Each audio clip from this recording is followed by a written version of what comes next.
السلام عليكم ورحمة الله وبركاته. بسم الله الرحمن الرحيم. الحمد لله رب العالمين، والصلاة والسلام على أشرف الأنبياء والمرسلين نبينا محمد وعلى آله وصحبه أجمعين. أما بعد. আমরা রব্বুল আলামিনের দরবারে সবটুকু তাজিম মিশিয়ে শুকরিয়া বাণী তথা কালিমাতুশ শুকর আদায় করছি, যিনি আমাদেরকে অতি তুচ্ছ জিনিস থেকে সৃষ্টি করেছেন, আমাদেরকে পূর্ণ অবয়ব দান করেছেন, সুন্দর এবং অত্যন্ত পরিপাটিভাবে সৃষ্টি করেছেন। আসুন আমরা সেই মহান রাজাধিরাজ আল্লাহ সুবহানাহু ওয়া তাআলার নিমিত্তে অন্তরের অন্তঃস্থল থেকে কালিমাতুশ শুকর আদায় করি, পড়ি আলহামদুলিল্লাহ। সালাত সালাম এবং অবারিত শান্তির ধারা বর্ষিত হোক প্রাণপ্রিয় নবী মুহাম্মদ রাসূলুল্লাহ সাল্লাল্লাহু আলাইহি ওয়াসাল্লামের প্রতি। আর আসুন প্রিয় নবীর প্রতি আমরা সালাত সালাম পেশ করি, পড়ি সাল্লাল্লাহু আলাইহি ওয়াসাল্লাম। মুহতারাম মুআজ্জাজ প্রাণপ্রিয় উপস্থিতি, সম্মানিত অনলাইনের দর্শকবৃন্দ, আমি সবাইকে জানাচ্ছি অনেক অনেক প্রীতি, শুভেচ্ছা এবং আন্তরিক মোবারকবাদ। অতঃপর ইসলাম শিক্ষা কোর্সের আজকের এই ক্লাসে আমরা 100 কবিরা গুনাহের মধ্য থেকে অন্যতম একটি জঘন্য কবিরা গুনাহ সম্পর্কে আলোকপাত করার প্রয়াস করব, আল্লাহ যদি তৌফিক দান করেন। সেটি হচ্ছে অহংকার করা। প্রিয় বন্ধুগণ, অহংকার শব্দটা আমাদের কাছে খুবই সুপরিচিত এবং একটি প্রবাদ বাক্যের সাথে আমরা সকলেই পরিচিত যে অহংকার পতনের মূল। বলে না যে অহংকার পতনের মূল? সত্যিকার অর্থে এটি এমন একটি মানসিক ব্যাধি যে যার মধ্যে এই ব্যাধির অনুপ্রবেশ ঘটেছে তাকে তা ধ্বংস করে ছাড়ে, তাকে অধঃপতনের অতল তলে নিয়ে যায়। সে নিজে মানুষের কাছে ঘৃণার পাত্র হয় এবং আল্লাহর কাছেও সে অত্যন্ত ঘৃণিত, আল্লাহর রহমত থেকে বঞ্চিত এবং ক্রোধের শিকার হন। তার মানে হচ্ছে অহংকার মানুষের জীবনকে ধ্বংস করে ছাড়ে। সাধারণ মানুষের চোখে সে সম্মান হারিয়ে ফেলে, মানুষ তাকে ঘৃণা করতে শুরু করে। অহংকারীকে কেউ ভালোবাসে না। মানুষ যেমন ভালোবাসে না, আল্লাহ তাআলাও অহংকারীকে কি করেন না, ভালোবাসে না। এর বিপরীতে যদি আমরা দেখি, অহংকারের বিপরীত কি? অহংকারের বিপরীত কি? বিনয়। অহংকারের বিপরীত হচ্ছে বিনয়। বিনয়ী ব্যক্তি সবার কাছেই প্রিয়। বিনয় এমন একটা গুণ যেটা দেখে কেউ হিংসা করে না। বিনয় এমন একটি চারিত্রিক সৌন্দর্যময় বৈশিষ্ট্য যেটার দ্বারা মানুষ সম্মানিত হয়, সে মানুষের কাছে সুশোভিত হয় এবং মানুষ তাকে হিংসা করে না, বরং তাকে ভালোবাসে। এবং আল্লাহ সুবহানাহু ওয়া তাআলা বিনয়ের মর্যাদাকে বৃদ্ধি করে দেন। মান তাওয়াদা লিল্লাহি রাফাআহুল্লাহ। আল্লাহ তাআলা বলছেন, যে ব্যক্তি বিনয় নম্রতা অবলম্বন করে, আল্লাহ তার সম্মানকে বৃদ্ধি করে দেন। সুবহানাল্লাহ। তো যাই হোক, আমরা আজকে অহংকার সম্পর্কে কিছু বিষয় জানার চেষ্টা করব, আল্লাহ যদি তৌফিক দান করেন, আল্লাহুম্মা আমিন। আরবিতে অহংকারকে বলা হয় কিবর। কিবর বা আল কিবরিয়া।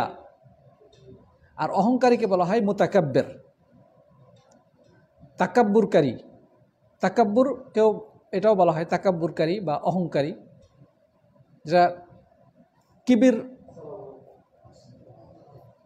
শব্দ দ্বারাও কিবির মানে অহংকার, তাকাব্বুর মানে অহংকার, মুতাকাব্বির মানে অহংকারী, কিবরিয়া মানে অহংকার। তো এটা হচ্ছে মানে এই কিবির বা অহংকারের শাব্দিক অর্থ। আর ইসলামী শরীয়তের দৃষ্টিতে অহংকার কাকে বলে? আর আমাদের মাঝে আবার অহংকার নিয়ে কিছু ভুল কনসেপ্ট আছে। আমরা অনেক সময় ভুল ধারণার ভিত্তি করে কাউকে অহংকারী বলে থাকি। যেমন একজন মানুষ খুব সুন্দর পরিপাটি জাঁকজমকপূর্ণ পোশাক পরে যদি চলাফেরা করে, তখন আমরা বলি এটা মনে হয় অহংকারী। অনেক সময় এ ধরনের ধারণা আমাদের মাঝে কি কাজ করে। তো এই জন্য আমাদের জানার দরকার অহংকারী বলতে আসলে ইসলামী শরীয়তের দৃষ্টিতে কি বোঝানো হয়। দেখেন, চমৎকারভাবে রাসূল আকরাম সাল্লাল্লাহু আলাইহি ওয়াসাল্লাম এই অহংকারের সংজ্ঞা দিয়েছেন যে অহংকারটা কি জিনিস। অহংকার বলা হয় দুইটি জিনিসের নাম, বাতারুল আল কিবরু বাতারুল হাক্কে গামতুন নাস। দুইটি জিনিসের নাম অহংকার। একটি হচ্ছে সত্য প্রত্যাখ্যান করা এবং মানুষকে হেয় নজরে দেখা, মানুষকে তুচ্ছ দৃষ্টিতে দেখা। তাহলে অহংকারের শরীয়ী পরিভাষায় যে সংজ্ঞা, সেখানে আমরা দুটি জিনিস দেখতে পাচ্ছি। রাসূল করিম সাল্লাল্লাহু আলাইহি ওয়াসাল্লাম এই হাদিসটি বলেছেন এবং সহিহ মুসলিমে হাদিসটি এসেছে যে আল কিবরু বাতরুল হক, মানে সত্যকে প্রত্যাখ্যান করা, সত্যকে অস্বীকার করা। সে সব কিছু থেকে ক্লিয়ারভাবে বুঝতে পারছে এটাই সত্য, এটাই সঠিক, এটাই রাইট, কিন্তু তার ভিতরে যে অহংবোধ, অহংকার, তাকে সেটা স্বীকার করতে দেয় না। সে স্বীকার করবে না, জেনে বুঝে সত্যকে প্রত্যাখ্যান করবে তার আমিত্বকে বজায় রাখার জন্যে। কারণ যদি সে সত্যটা স্বীকার করে নেয়, তাহলে হয়তো মানুষের কাছে সে একটু তুচ্ছ হয়ে যাচ্ছে, মানুষ তাকে হয়তো বা একটু খাটো নজরে দেখতে পারে। কিন্তু না, সে চায় না, সত্য মিথ্যা যাই হোক, ও যেটা বলছে সেটাই রাইট। সত্য জিনিস জেনেও অস্বীকার করবে, এটা হচ্ছে অহংকারের বৈশিষ্ট্য। তো যাই হোক, অহংকার বলা হয় হক জিনিস জেনে বুঝে প্রত্যাখ্যান করা, অস্বীকার করা, মানতে অস্বীকার করা, না মানা। আচ্ছা, এর বিপরীতে যদি বলি যে একজন বিনয়ের বৈশিষ্ট্য কি, একজন বিনয়ের বৈশিষ্ট্য হবে যেটা রাইট সে মানতে এতটুকু দ্বিধা করবে না, যেটা হক, যেটা সত্য, যেটা ন্যায়সঙ্গত, যেটা যৌক্তিক, সেখানে সেটাকে গ্রহণ করতে, সেটাকে মেনে নিতে তার মধ্যে এতটুকু দ্বিধা থাকবে না। যদি ভুল হয়, ভুল স্বীকার করতে সে রাজি। কারণ মানুষ কি ভুলের ঊর্ধ্বে? প্রত্যেকের চিন্তা ভাবনা কি একেবারে সম্পূর্ণ 100% রাইট? যতই শিক্ষিত হোক, যতই জ্ঞানী হোক, যতই মেধাবী হোক, যতই মালদার সম্পদশালী হোক, তার ভুল হতে পারে, তার চিন্তা ভাবনার মধ্যে ত্রুটি থাকতে পারে। সুতরাং সে যেটা চিন্তা করছে, সে যেটা ভাবছে, ওটাই যে 100% রাইট হবে, সত্য হবে, এটা তো নাও হতে পারে। তো যাই হোক, একজন অহংকারী অহংকার বশত তার আমিত্ব এবং বড়াইকে বজায় রাখার জন্যে, তার শ্রেষ্ঠত্বকে ধরে রাখার জন্যে, সমাজে যেন সে মানুষের কাছে নিচু না হয়, এই কারণে সে সবসময় সত্যকে এড়িয়ে চলবে। সত্য দেখার পরও সেটা মানবে না, যৌক্তিক জিনিসকেও সে অস্বীকার করবে। এটা হচ্ছে অহংকারের প্রথম বিষয়। রাসূল করিম সাল্লাল্লাহু আলাইহি ওয়াসাল্লাম এটাকে অহংকার বলেছেন। আর দুই নম্বর হচ্ছে মানুষকে হেয় নজরে দেখা, তুচ্ছ দৃষ্টিতে দেখা। প্রিয় বন্ধুগণ, আমরা আল্লাহর খুবই দুর্বল সৃষ্টি। আল্লাহ তাআলা বলছেন খুলিকাল ইনসানু দাঈফা, মানুষকে সৃষ্টি করা হয়েছে খুবই দুর্বলভাবে। তো আমরা মানুষ নিজেরাই তো দুর্বল, নিজেরাই খুবই তুচ্ছ জিনিস থেকে সৃষ্টি হয়েছি। আমাদের সৃষ্টির সূচনার দিকে যদি আমরা তাকাই, তা আমাদের যে বাবা মার মিলনের মাধ্যমে, তাই না, পুরুষের বীর্য নারীর গর্ভাশয়ে প্রবেশ করে তারপরে মানব সৃষ্টি হয় এবং ক্রমান্বয়ে সেই বীর্যটা সময়ের সাথে পরিবর্তিত হতে হতে মানব আকৃতি ধারণ করে এবং পৃথিবীর বুকে আসে। তাহলে আমাদের উৎস যেটা, মানে মানব সৃষ্টি যে উৎস, সেটা হচ্ছে একেবারে খুবই তুচ্ছ, পানি থেকে। এই জন্যে জনৈক মনীষী বলেছেন যে মানুষের অহংকার করা সাজে না, কারণ সে দুইটি নাপাক জায়গা থেকে বের হয়েছে, পুরুষের এবং নারীর। ঠিক না ঠিক? সুতরাং মানুষের আসলে অহংকার করা সাজে না। সে কোন দৃষ্টিতে, কোন সাহসে সে অন্যকে ছোট মনে করে। অনেক মানুষ আছে যারা হয়তোবা টাকা পয়সা বা আর্থিক দিক থেকে কিছুটা উন্নতি সাধন করেছে, টাকা পয়সার মালিক হয়েছে, গাড়ি বাড়ি আছে, জায়গা জমি আছে, প্রপার্টিজ আছে, তাই না, ব্যবসা আছে, ভালো ইনকাম আছে। তো এই জিনিসগুলো তার মধ্যে থাকার কারণে সে একটা দরিদ্র মানুষকে দেখে তুচ্ছ-তাচ্ছিল্য করে, ঘৃণা করে, অপছন্দ করে। অথবা অনেক সময় দেখে যে মানুষ উচ্চ শিক্ষা অর্জন করেছে, তার কাছে ভালো ডিগ্রি আছে, এই যে যার কারণে একটা মূর্খ মানুষকে দেখে সে অনেক সময় তাকে হেয় প্রতিপন্ন করে। সে নিজেকে অনেক কিছু ভাবতে থাকে। হয়তোবা সে ভালো সরকারি চাকরি করে, অথবা ভালো কোনো কোম্পানিতে চাকরি করে, তার স্যালারি ভালো, সে ভালো সুযোগ সুবিধা পায়, কোম্পানির গাড়িতে চলাফেরা করে, অথবা কিছু ইনকাম করে সেখান থেকে কিছু গাড়ি বাড়ির মালিক হয়েছে। এই তো তার দারোয়ানকে সে অনেক বাজে ভাষায় কথা বলে, সে গাড়ির ড্রাইভারের সাথে খারাপ আচরণ করে, তার শ্রমিকদের সাথে খুব নোংরা ব্যবহার করে, তার বাড়ির বুয়া বা কাজের লোকগুলোর সাথে সে অনেক অমানবিক আচরণ করে, কারণ সে ওদেরকে ছোট মনে করে। অনেক সময় মানুষ সৌন্দর্যের অহংকার করে কি করে না? দেখা যাচ্ছে সে দেখতে খুব সুন্দর, গায়ের রং ফর্সা, স্মার্ট, অথবা মেয়েরা যেমন খুব সুন্দরী মেয়ে, দেখা যাচ্ছে যে তার থেকে হয়তো বা সৌন্দর্য কম আছে এমন কোনো ব্যক্তিকে দেখে, বা কোনো একটা মানুষ দেখতে হয়তো বা অত সুন্দর না, গায়ের রং হয়তো বা কালো, অথবা চেহারার মধ্যে সেই স্মার্টনেস নেই, তাকে দেখে সে ঘৃণা করতেছে, তাকে অপছন্দ করতেছে, এবং নিজেকে সবচেয়ে দামি ভাবতেছে, ওর থেকে বেশি বড় ভাবতেছে। এগুলো আছে না এই সমাজে? তো এটাই হচ্ছে অহংকার। মানুষকে হেয় প্রতিপন্ন করা, তুচ্ছ-তাচ্ছিল্য করা, বা মানুষকে খাটো নজরে দেখা, এটি হচ্ছে অহংকার। তাহলে এই হাদিস থেকে আমরা দুটি জিনিস পেয়ে গেলাম।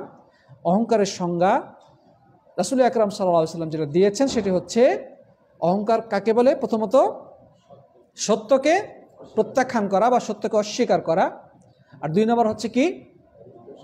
মানুষকে হেয় প্রতিপন্ন করা বা ছোট নজরে দেখা, তুচ্ছ-তাচ্ছিল্য করা বা তুচ্ছ নজরে দেখা। এই দুইটা জিনিসের নাম কি? অহংকার। প্রিয় বন্ধুগণ, এখানে জুবাইদি রাহিমাহুল্লাহ বলেছেন যে একজন মানুষ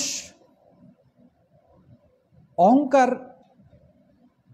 তার আচরণ থেকে তখনই প্রকাশিত হবে যখন সে নিজের গুণ বৈশিষ্ট্যে প্রীত হবে, অর্থাৎ নিজের গুণ বা বৈশিষ্ট্য তার মধ্যে যেগুলো আছে সেগুলো দেখে সে খুব খুশি, মনে মনে পরিতৃপ্ত, মানে আমার ভিতরে এই এই গুণ আছে, মানে একেবারে সে ফুলে ফেঁপে, কথা বোঝা গেছে কিনা, মানে ফুলে ফেঁপে একবারে বড় ব্যাঙের মতো হয়ে যায়। দেখেন না যে কিছু ব্যাঙ ফুলতে ফুলতে এরকম মোটা অনেক বড় হয়ে যায়। তো তার ভিতরে কিছু গুণ বৈশিষ্ট্য আছে, হ্যাঁ ঠিক আছে, টাকা পয়সা আছে, অথবা তার চেহারার সৌন্দর্য আছে, অথবা ভালো সার্টিফিকেট আছে, সরকারি চাকরি আছে, সরকারি পদমর্যাদা আছে, অথবা সমাজের মাশাআল্লাহ নেতা, রাজনৈতিক নেতা। তো কিছু সে মনে করে যেগুলো খুব ভালো গুণ, মানে তার মধ্যে কিছু আছে। তো এই কারণে সে নিজে ফুলতে থাকে, নিজের গুণে সে খুবই খুশি, এবং ওয়াইয়ারা নাফসাহু আকবারা মিন গায়রিহি, এবং নিজেকে অন্যের থেকে বড় মনে করা, অন্য থেকে বেশি দামি মনে করা, সম্মানিত মনে করা, এটার নামই কি? অহংকার। প্রিয় বন্ধুগণ, তো যাই হোক, এ ব্যাপারে আরও অনেক বক্তব্য রয়েছে, আমরা সেদিকে আস্তে আস্তে যাব ইনশাআল্লাহ। তো এই যে অহংকারের যে বিষয়টা আমরা জানলাম প্রিয় বন্ধুগণ, তো এই অহংকারের ব্যাপারে আল্লাহ তাআলা কোরআনে কারিমে বা হাদিসে আল্লাহ রাসূল সাল্লাল্লাহু আলাইহি ওয়াসাল্লাম হাদিসে কি বলেছেন বা অহংকারের পরিণতিটা কি সেটা আমাদের একটু জানার দরকার। তো যাই হোক, আমরা আসুন এ ব্যাপারে দেখি কোরআন হাদিসে এ ব্যাপারে কি বলা হয়েছে। দেখেন, আল্লাহ সুবহানাহু ওয়া তাআলা অহংকারীদের ব্যাপারে বলেছেন যে আল্লাহ সুবহানাহু ওয়া তাআলা বলছেন,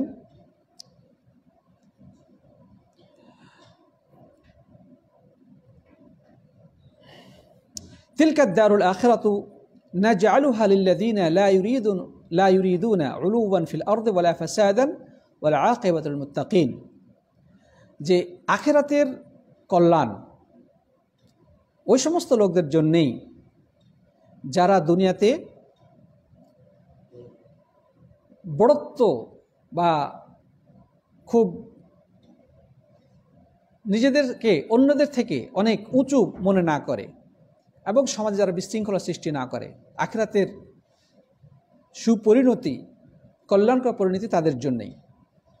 এবং আল্লাহ বলছে ওয়াল আকিবাতুল মুত্তাকিন, যারা আল্লাহকে ভয় করে, তাকওয়া অবলম্বন করে, তারাই হচ্ছে পরকালে সৌভাগ্যবানদের অন্তর্ভুক্ত। অর্থাৎ পরকালীন কল্যাণ, পরলৌকিক সুপরিণতি তাদের জন্য অপেক্ষা করছে। অহংকার ব্যাপারে আল্লাহ সুবহানাহু ওয়া তাআলা আরও বলেছেন যে অহংকার আল্লাহ সুবহানাহু ওয়া তাআলারই একমাত্র বৈশিষ্ট্য। কারো যদি অহংকার করা সাজে, তো সে এক মহান সত্তার জন্যই সাজে, যিনি সমস্ত মাখলুকাতের একচ্ছত্র সৃষ্টিকর্তা, লালনকারী, পালনকারী,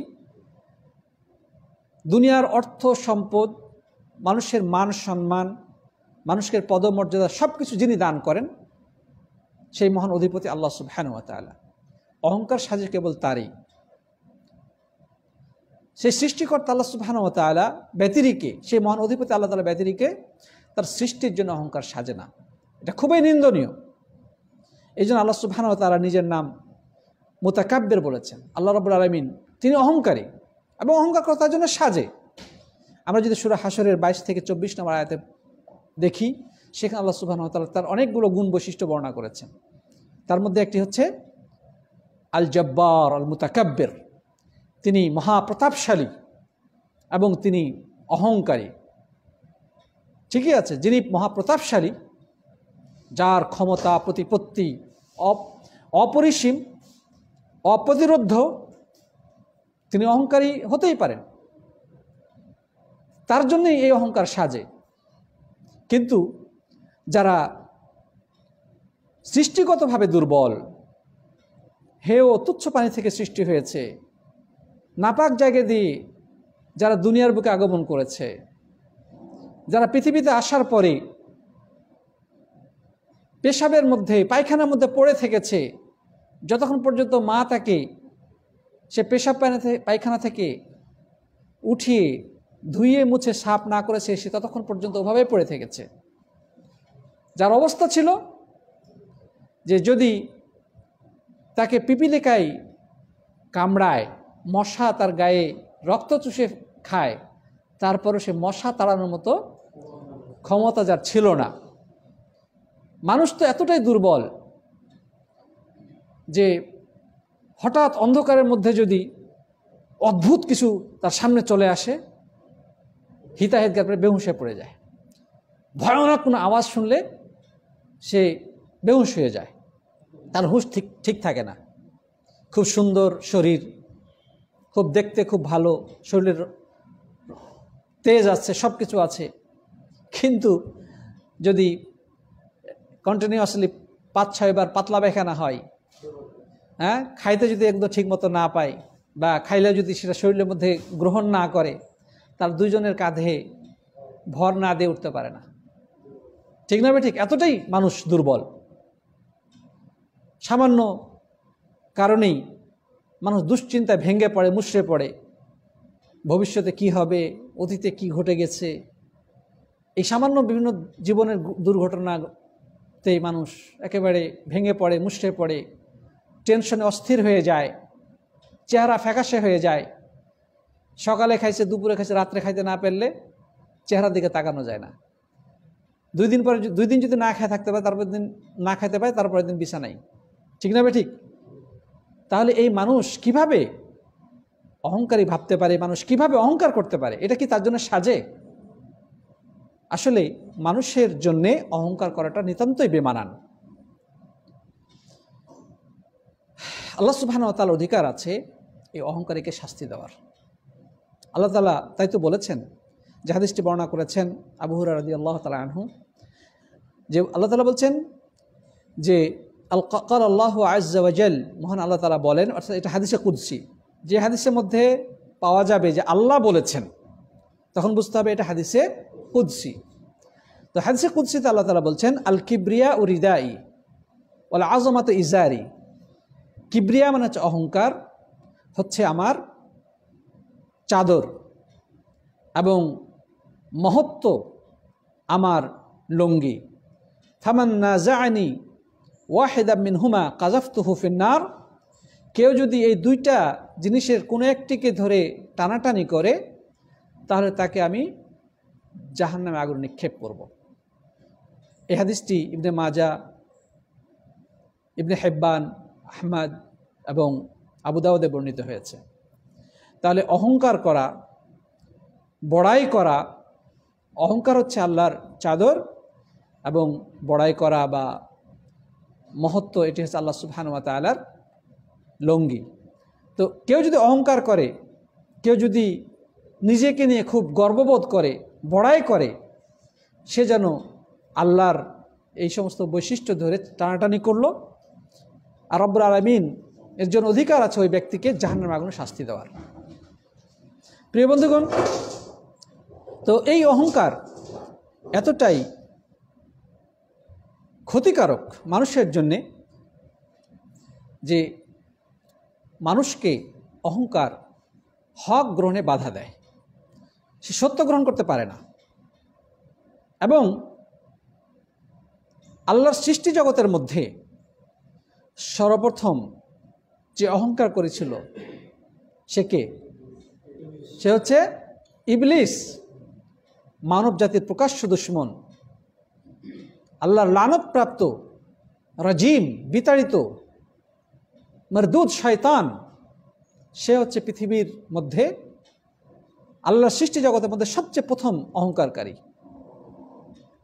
তার পরিণতিটা কি হয়েছিল আমরা সবাই জানি। সূরা বাকারা 34 নম্বর আয়াত আল্লাহ তাআলা এই কথা বলেছেন, ওয়াইদ কুলনা লিল মালাইকাতি ইসজুদু লিআদম ফাসাজাদু ইল্লা ইবলিস।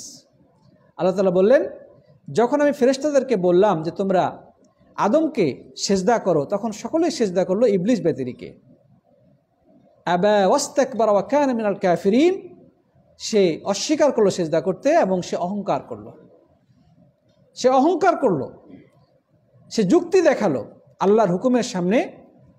সে যুক্তি দেখাচ্ছে কিভাবে, যে আমি কিভাবে তাকে সেজদা করতে পারি, আমার সৃষ্টি হচ্ছে আগুন থেকে, আর আর আপনি তো আদমকে সেজদা করেছেন মাটি থেকে। তা আগুন কিভাবে মাটিকে সেজদা করতে পারে? আগুনের স্বভাব উঁচুতে থাকা, উপরে থাকা, আর মাটির স্বভাব নিচুতে থাকা। অতএব আমি কিভাবে, কোন যুক্তিতে আমি আদমকে সেজদা করব? হলো আল্লাহ রাব্বুল আলামিন আদেশ করেছেন সেজদা করতে, ফেরেশতারা কাল বিলম্ব না করে তৎক্ষণাৎ সেজদায় লুটিয়ে পড়লেন। কিন্তু ইবলিস সে অহংকারে বশবর্তী হয়ে কুপ্রবৃত্তির তাড়নায় সে আল্লাহর হুকুমের সামনে যুক্তি প্রদর্শন করল এবং আদম আলাইহিস সালামকে সেজদা করা থেকে বিরত থাকলো। তার পরিণতি কি হলো? ফাকানা মিনাল কাফিরিন, সে কাফেরদের দলভুক্ত হয়ে গেল। প্রিয় বন্ধুগণ, অথচ সে আল্লাহর কাছে সবচেয়ে নৈকট্যপ্রাপ্ত জিনদের অন্তর্ভুক্ত ছিল। সে যদিও জিন ছিল, কিন্তু ফেরেশতাদের সাথে তার অবস্থান ছিল। তো আল্লাহ রাব্বুল আলামিন তাকে খুবই ভালোবাসতেন, আল্লাহর প্রিয় ভাজন সে ছিল। কিন্তু আল্লাহর হুকুমের সামনে যখন সে যুক্তি দেখানো শুরু করলো, আল্লাহর হুকুমের সামনে যখন নিজের অহংকার প্রকাশ করলো, তখন আল্লাহ সুবহানাহু ওয়া তাআলা ক্রোধান্বিত হলেন এবং তাকে লানত করলেন এবং তাকে কাফের হিসেবে ঘোষণা করলেন। সে কাফেরদের দলভুক্ত হয়ে গেল। প্রিয় বন্ধুগণ, সুতরাং যেটা বলবো যে একজন মানুষ যদি অহংকার করে তাহলে তার মধ্যে ইবলিসের বৈশিষ্ট্য আছে। অহংকারী ব্যক্তি ইবলিসের অনুসারী, অহংকার ব্যক্তির মধ্যে ইবলিসি বৈশিষ্ট্য বিদ্যমান রয়েছে। সুতরাং যে ব্যক্তি অহংকার করবে সে মূলত ইবলিসের অনুসারী, এবং ইবলিসের যে পরিণত হয়েছিল অহংকারের সেই পরিণতই হবে। অহংকার তাকে সত্য গ্রহণে বাধা দিবে, আল্লাহর হুকুমের সামনে মাথা নত করতে বাধা দিবে, এবং পরিণতিতে সে ওই ইবলিসের পথ ধরে জাহান্নামেই চলে যাবে। নাউজুবিল্লাহ মিন যালিক, যদি সে তওবা না করে। প্রিয় বন্ধুগণ, শুধু তাই নয়, আমরা দেখি যে এই শয়তানের পদাঙ্ক অনুসরণ করে যুগে যুগে কালে কালে পূর্ববর্তী যে জাতিগোষ্ঠী দুনিয়ার বুকে আগমন করেছিল তারা ধ্বংস হয়েছে। তার মেন কারণ ছিল অহংকার করা, তার প্রধানতম কারণ ছিল অহংকার করা। তাদের নবীদেরকে তারা অস্বীকার করেছে, নবীদেরকে মানতে অস্বীকার করেছে। এই আমরা হলাম এই সেই, তুমি কে, তুমি হলো ওই গ্রামের উমুকের ছেলে। হ্যাঁ, আসমানে ফেরেশতা যদি আসতো তাহলে একটা কথা ছিল, ঠিক আছে কিনা? প্রিয় বন্ধুগণ, তারা বিভিন্ন যুক্তি দেখিয়ে নিজেদের অহংকারের কারণে সম্পদের বড়াই, বংশগত আভিজাত্য ইত্যাদি নানাভাবে তাদের নবীদেরকে তারা অস্বীকার করেছে, নবীদেরকে অপমান করেছে, এমনকি নবীদেরকে হত্যা পর্যন্ত তারা করেছে। তাদের দুঃসাহস কত ছিল, এর পেছনে প্রধানতম কারণ ছিল অহংকার। আল্লাহ সুবহানাহু ওয়া তাআলা এই ব্যাপারে সূরা আনকাবুতের 39-40 আয়াতে আদ সামুদ গোত্রের পরিণতির কথা বলেছেন, কারুন, ফেরাউনের এবং হামানের কথা বলেছেন, যে তারা কিভাবে অহংকার করেছিল। যখন মূসা আলাইহিস সালাম আল্লাহর পক্ষ থেকে দলিল প্রমাণ নিয়ে তাদের সামনে উপস্থিত হলেন, আল্লাহর নবুয়তের ঘোষণা দিলেন, তাকে নবী হিসেবে স্বীকৃতি করার আহ্বান জানালেন, তখন ওয়ালাকাদ জাআ মূসা বিল বাইয়িনাতি ফাস্তাকবারু ফিল আরদি ওয়া মা কানু সাবিকিন। আল্লাহ তাআলা বলছেন, যখন মূসা দলিল প্রমাণ নিয়ে উপস্থিত হলেন তখন তারা আল্লাহর জমিনে অহংকার প্রদর্শন করল, এবং তারা এগিয়ে আসেনি আল্লাহর পক্ষ থেকে এই নিদর্শনাবলী বা আল্লাহর পক্ষ থেকে দলিল প্রমাণকে গ্রহণ করার জন্যে। তাহলে তারা এভাবে মূসা বা পূর্ববর্তী আরও যত নবী রাসূল ছিল, অনেক জাতিগোষ্ঠী তারা অহংকার বশত তাদের নবীদের সাথে চরম অমানবিক আচরণ করেছে, তাকে এলাকা থেকে তাড়িয়ে বের করে দিয়েছে, হত্যা করার জন্য তারা কতই না চেষ্টা করেছে, এমনকি অনেক নবীকে তারা হত্যাও করেছে। আমাদের নবী সাল্লাল্লাহু আলাইহি সাল্লামকেও তারা হত্যা করার জন্য কতই না ষড়যন্ত্র এঁটেছিল, কিন্তু আল্লাহ সুবহানাহু ওয়া তাআলা তাদের ষড়যন্ত্রকে ধূলিসাৎ করে প্রিয় নবী সাল্লাল্লাহু আলাইহি সাল্লামকে আল্লাহ তাআলা রক্ষা করেছিলেন, এবং তাদের অপছন্দ হওয়া সত্ত্বেও ইসলামের বিজয় পতাকাকে উড্ডীন করেছিলেন, এবং আল্লাহর কালিমাকে সারা পৃথিবীব্যাপী ছড়িয়ে দিয়েছেন, যার ফলশ্রুতিতে আজকে আমরা প্রায় 1450 বছর পরে পৃথিবীর এক কোনায় বসেও আল্লাহর দ্বীনের কথা আলোচনা করছি, শুনতে পাচ্ছি। প্রিয় নবী সাল্লাল্লাহু আলাইহি ওয়াসাল্লামের নাম শুনে তার প্রতি দুরূদ পেশ করছি, তাকে আমরা হৃদয় দিয়ে ভালোবাসি, আমরা তার প্রেরিত বাণীকে সর্বত্র ছড়িয়ে দেওয়ার চেষ্টা করছি। এটা রব্বুল আলামিন ব্যবস্থা করেছেন বলে আমরা সেই সুযোগ পেয়েছি। কিন্তু পূর্ববর্তী জাতিগোষ্ঠী অনেক মানুষ তারা অহংকার বশত তাদের নবীদেরকে স্বীকার করেনি, তাদের প্রতি বিশ্বাস স্থাপন করেনি, বরং তাদেরকে নানাভাবে লাঞ্ছিত অপমানিত করে সমাজ থেকে বহিষ্কৃত করার চেষ্টা করেছে, তাদেরকে হত্যা করার ষড়যন্ত্র করেছে, এমনকি অনেকে হত্যাও করেছে। প্রিয় বন্ধুগণ, অহংকার এতটাই জঘন্য যে অহংকারের ব্যাপারে আল্লাহ সুবহানাহু ওয়া তাআলা বলেছেন যে আল্লাহ তাআলা অহংকারের দিকে তাকাবেন না, কিয়ামত দিন অহংকারের দিকে আল্লাহ সুবহানাহু ওয়া তাআলা তাকিয়েও দেখবে না। হাদিসটি বর্ণিত হয়েছে প্রখ্যাত সাহাবী আব্দুল্লাহ ইবনে উমর রাদিয়াল্লাহু তাআলা আনহুমা থেকে যে রাসূল করিম সাল্লাল্লাহু আলাইহি ওয়াসাল্লাম বলেছেন, লা ইয়ানজুরুল্লাহু ইলা মান জাররা সাওবাহু খয়ালা, মুত্তাফাকুন আলাইহি। যে ব্যক্তি অহংকার বশত কাপড় টেনে টেনে চলাফেরা করবে, কিছু মানুষ আছে কাপড় ছেঁচড়ে হাঁটে, নিচ দিয়ে কাপড় ছেঁচড়ে চলে, ছেঁচড়ে আরও সে হাঁটে, মানে টাকনুর নিচে কাপড়।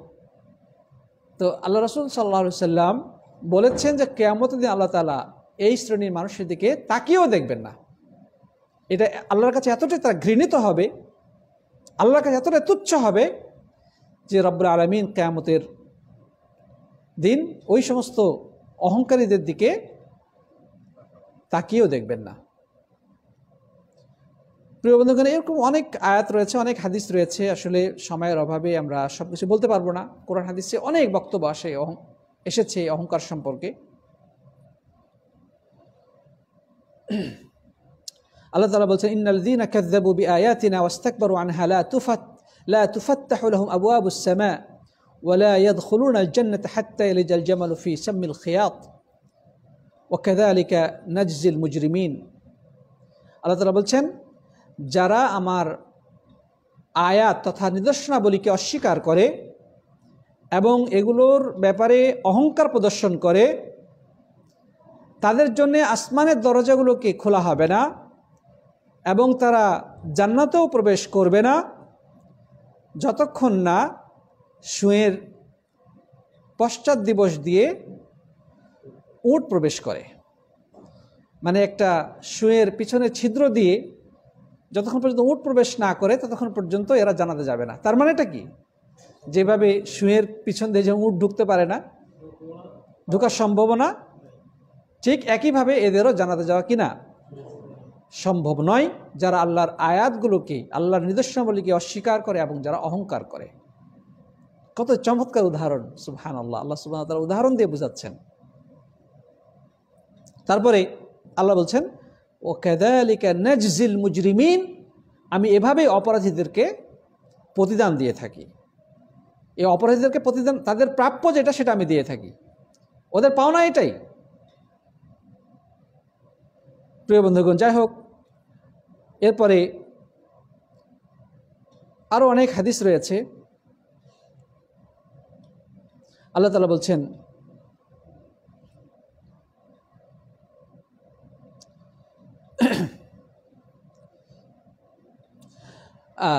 যাই হোক, আমরা আরও দিকে যাচ্ছি না। এখন আমরা যেটা জানবো যে একটা মানুষ কিভাবে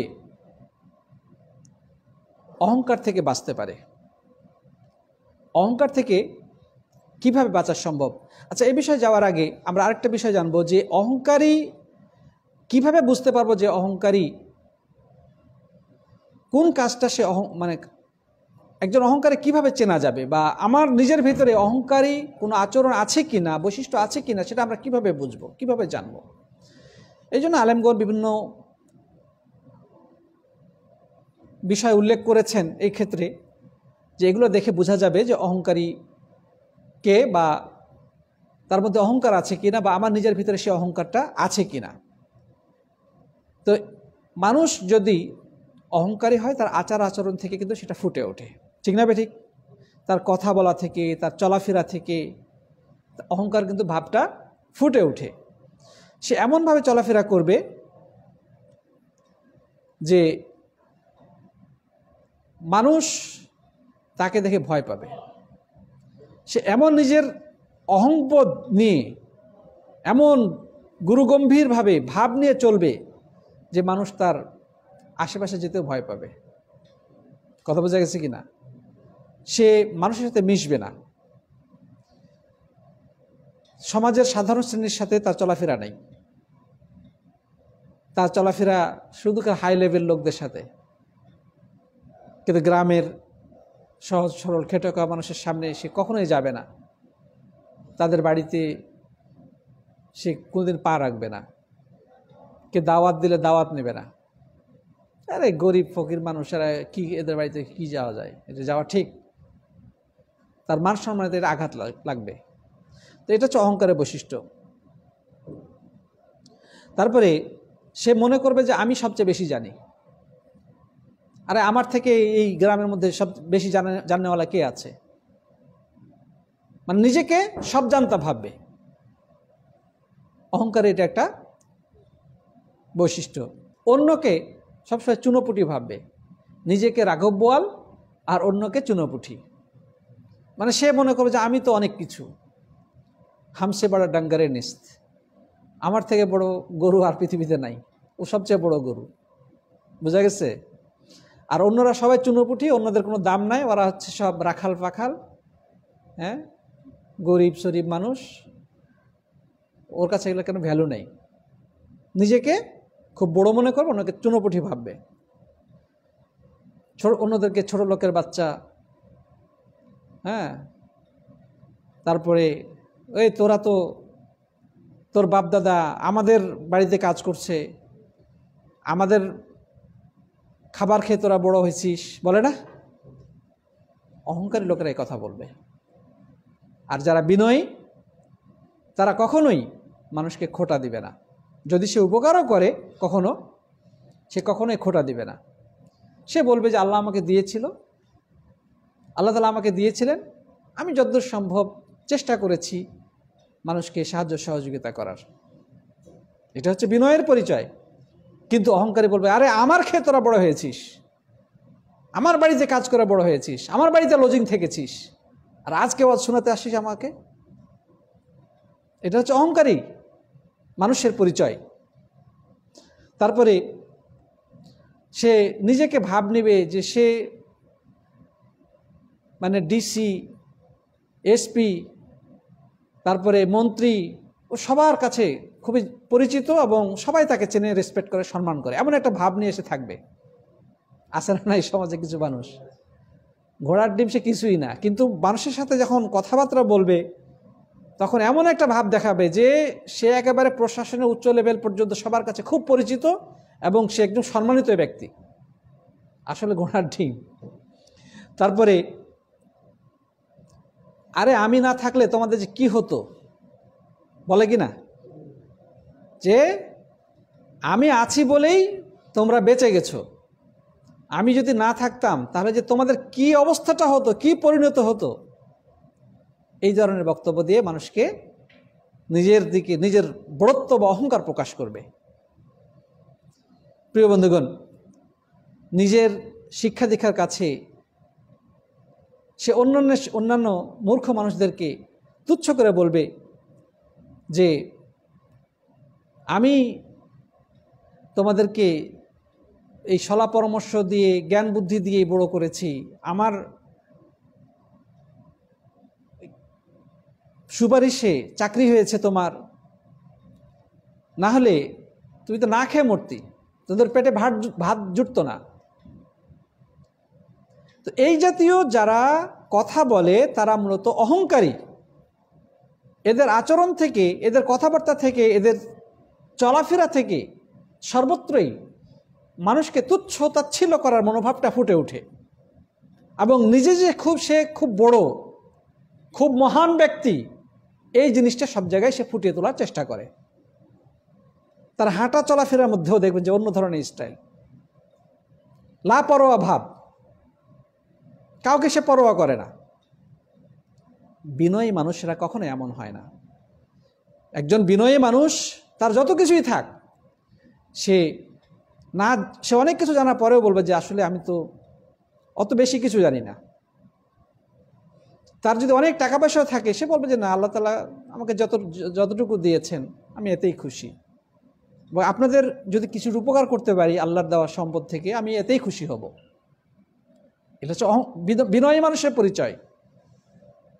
এবং কেউ যদি তার কাছে কৃতজ্ঞতা আদায় করতে আসে, সে বরঞ্চ উল্টা বলবে, না, আমার কৃতজ্ঞতা আদায় করার দরকার নাই, আল্লাহর কৃতজ্ঞতা আদায় করো, আল্লাহ দিয়েছেন বলেই আমি তোমাদেরকে দিতে পেরেছি।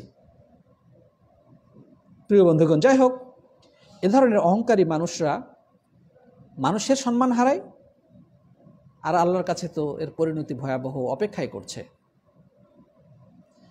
প্রিয় বন্ধুগণ,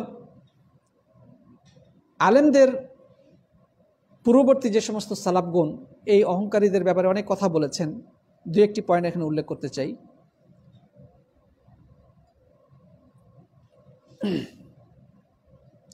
ইয়াহইয়া ইবনে জা'দা বলছেন, মান ওয়াদা ওয়াজহাহু লিল্লাহ আযজা ওয়া জাল সাজিদান ফাকাদ বারিআ মিনাল কিবর, যে ব্যক্তি তার চেহারাকে আল্লাহর উদ্দেশ্যে সেজদায় লুটিয়ে দিবে সে অহংকার থেকে মুক্তি পাবে।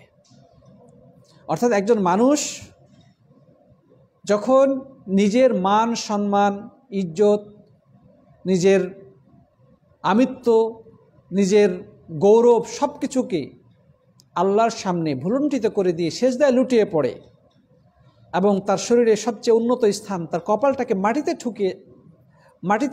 মাটিতে সমর্পণ করে দেয়, এটি মূলত তার অহংকারকে ধূলিসাৎ করে দেয়।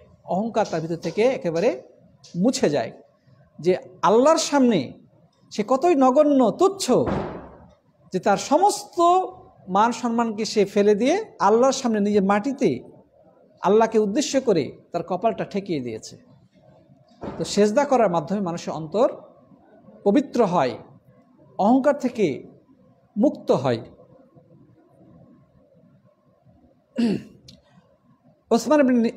আবু ওসমান আন-নিসাপুরি বলছেন, মা তারাকা আহাদুন শাইআন মিনাস সুন্নাহ ইল্লা লিকিবারিন ফি নাফসিহি, যে কোনো ব্যক্তি যদি কোনো সুন্নত পরিত্যাগ করে তাহলে বুঝতে হবে যে সে সুন্নতটা পরিত্যাগ করেছে একমাত্র তার মনের অহংকারের কারণে।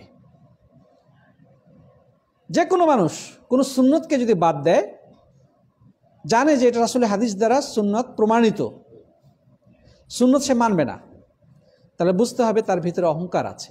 অহংকারের কারণেই সে সুন্নত থেকে নিজেকে দূরে রাখছে এবং সুন্নতটা সে মানতেছে না। প্রিয় বন্ধুগণ, আহনাব ইবনে কায়েস বলছেন, যেটা আমরা এর আগে উল্লেখ করেছি, আজাবান লিবনে আদম ইয়াতাকাব্বারু ওয়া কাদ খারাজা মিন মাজরাল বাউলি মাররাতাইন, বনি আদম তথা আদমের সন্তানের জন্য এটা সত্যিই বিস্ময়কর বিষয় যে সে অহংকার করে অথচ সে দুইটি পেশাবের রাস্তা দিয়ে বের হয়েছে। কথা বোঝা গেছে কিনা? পুরুষ এবং নারীর, মানে দুই জায়গার দুইটি পেশাবের রাস্তা দিয়ে বের হয়েছে। এটা বলেছে আহনাব ইবনে কায়েস রাহিমাহুল্লাহ, আহনাব ইবনে কায়েস। তারপরে মুহাম্মদ ইবনে হুসাইন ইবনে আলী বলছেন, মা দাখালা কলব ইমরিইন শাইউন মিনাল কিবরি কাত্তু ইল্লা নাকসুন ফি আকলিহি বিকদরি মা দাখালা মিন যালিকা আও আকসার, যে কারো মনে যদি অহংকার প্রবেশ করে তাহলে এটা যেই পরিমাণ তার অহংকার প্রবেশ করেছে সেটা কম হোক বা বেশি হোক, ওই পরিমাণ তার আকল বা বিবেকের ঘাটতি, তার বুদ্ধিমত্তার ঘাটতি হিসেবে পরিগণিত হবে। মানে জ্ঞানী মানুষ কখনো অহংকার করতে পারে না। অহংকার তো সেই করবে যার জ্ঞানের মধ্যে ত্রুটি আছে, ঘাটতি আছে, যার বিবেকের মধ্যে ত্রুটি আছে, তার আকল বুদ্ধির মধ্যে সমস্যা আছে। প্রিয় বন্ধুগণ, যাই হোক, এরকম আরও অনেক বক্তব্য রয়েছে, আমরা সেদিকে আর যাব না। এখন আরেকটি পয়েন্ট বলেই শেষ করব। প্রিয় বন্ধুগণ, যে অহংকার থেকে বাঁচতে হলে আমাকে চিন্তা করতে হবে যে আল্লাহ সুবহানাহু ওয়া তাআলা আমাকে সৃষ্টি করেছেন, সৃষ্টিকর্তা মহান আল্লাহ সুবহানাহু ওয়া তাআলা। সুতরাং আমি ওই মহান অধিপতির সামনে কিভাবে অহংকারী হতে পারি, কিভাবে আমি নিজেকে বড় ভাবতে পারি, অথচ আল্লাহ রাব্বুল আলামিন তিনি সমগ্র জাহানকে সৃষ্টি করেছেন। এই পৃথিবীর তুলনায় আমার অস্তিত্ব কতটুকু? খুবই সামান্য। এই পৃথিবীর থেকে চন্দ্র সূর্য কত বড়, গ্রহ নক্ষত্র কত বড়, এরপর আসমান কত বড়, আসমানের থেকে আরও এভাবে 7 আসমান রয়েছে, আল্লাহর আরশ সবচেয়ে বড় সৃষ্টি, তার উপর আল্লাহ সুবহানাহু ওয়া তাআলা, সেই তুলনায় আমি কতটুকু? ফেরাউন বলেছিল যে আনা রব্বুকুমুল আলা, সে অহংকার বশত বলেছিল আমি তোমাদের সবচেয়ে বড় রব, অথচ ফেরাউন কি বেঁচে আছে? সে যদি এতটাই পাওয়ারফুল হতো, শক্তিশালী হতো, তাহলে সে তো চিরস্থায়ী জীবন লাভ করতে পারত, কিন্তু কি করতে পেরেছে? তাহলে কোন দুঃসাহসে মানুষ অহংকার করে? তাকে চিন্তা করতে হবে যে এক সময় তাকে দুনিয়া থেকে চলে যেতে হবে এবং কবরের মধ্যে পোকামাকড় তাকে খাবে। তার এই রূপ সৌন্দর্য, তার এই সুন্দর দেহ অবয়ব, তার এই সৌষ্ঠব সব কিছু পচে গলে মাটির সাথে একাকার হয়ে যায়, মিশে যাবে, তার অস্তিত্ব থাকবে না। সুতরাং সে কীভাবে অহংকার করতে পারে? যাই হোক, আল্লাহর কাছে দোয়া করব রব্বুল আলামিন যেন আমাদেরকে এই অহংকারী বৈশিষ্ট্য থেকে রক্ষা করেন। আল্লাহুম্মা আমিন। আমাদেরকে যেন সত্যিকার বিনয়ী আল্লাহর দাস, আল্লাহর অনুগত দাস হিসেবে কবুল এবং মঞ্জুর করেন। আল্লাহুম্মা আমিন। আমাদের আচার আচরণ, আমাদের চলাফেরা, আমাদের কথাবার্তায় যেন ন্যূনতম অহংকার প্রবেশ করতে না পারে, সেজন্য আমাদেরকে সর্বোচ্চ চেষ্টা করতে হবে। এবং হাদিসে এটাও রয়েছে, রাসূল করিম সাল্লাল্লাহু আলাইহি ওয়াসাল্লাম বলেছেন, যার অন্তরে সরিষার দানা পরিমাণ অহংকার থাকবে সে জান্নাতে প্রবেশ করবে না। লা ইয়াদখুলুল জান্নাতা মান কানা ফি কলবিহি মিসকালা যাররাতিন মিনাল কিবর আও কামা ক্বালা আলাইহিস সালাতু ওয়াস সালাম। যার অন্তরে অনুপরিমাণ সরিষার দানা সমপরিমাণ অহংকার থাকবে সে জান্নাতে প্রবেশ করবে না। আল্লাহ যেন আমাদেরকে অহংকার থেকে রক্ষা করেন। আল্লাহুম্মা আমিন। আল্লাহ যেন শয়তানের পদাঙ্ক অনুসরণ থেকে আমাদেরকে রক্ষা করেন। আল্লাহুম্মা আমিন। আল্লাহ যেন আমাদেরকে ইসলামের সৌন্দর্য এবং উন্নত চরিত্রের অধিকারী হওয়ার তৌফিক দান করেন। আল্লাহুম্মা আমিন। একজন মানুষ যতই বিনয়ী হবে তার আচার আচরণ ততই সুন্দর হবে।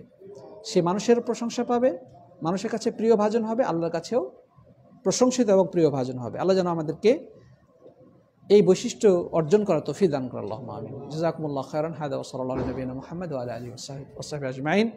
আগামীকালকে ইনশাআল্লাহ আবারও দেখা হবে, কথা হবে, সেই প্রত্যাশা ব্যক্ত করে বিদায় নিচ্ছি আজকে। জাযাকুমুল্লাহু খায়রান। আসসালামু আলাইকুম ওয়া রাহমাতুল্লাহ।